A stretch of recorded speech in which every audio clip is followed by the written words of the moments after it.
Бірдезік ертіміз Чапу спорт залы епшілер көзінің азылған. Болған ол керек пүл февраль айды. Татьяна Шлихт Амдыаның ұстау жазы болша, дзюдо спортузына кандидат Юлия Емельянова самбо секциясына апарша. Сентябрь айдан сығары тізің аның хады база екі тренер тоқынша. Самбоның шакөрі мүнже спортузы Евгений Межеков оларының пірсі. Мындық атқа ол пүр черінде тұрысқан. Андо қозында пері қалған. Шәуріне мүсті спортсмен ол түрен өткен черіндер айланған. Аның анын сақандоқ бұл клуб сарқығырып алғанлар. Бұл күнде ол Хакасида самбоның шакөрі мүнже пастағы бада шалғысла спортузы болша. Үз группалық баршы. В основном 8 жастың зығары, әтюр даже.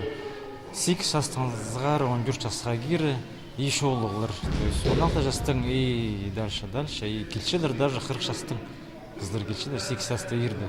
Тренировация болшылар. Менің бұзымның Юлия Романовна да писалық башы үз группа.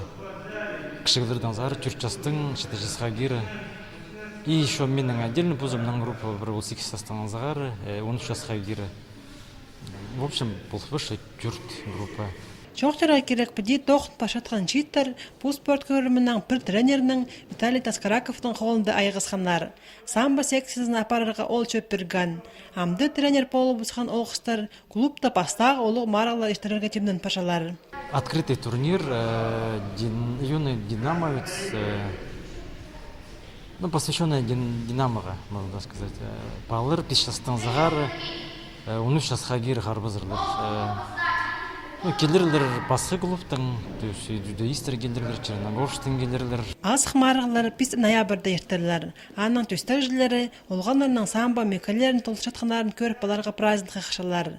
Аның арсы әжеп абалары баларын тек сағада алчырсығарлар.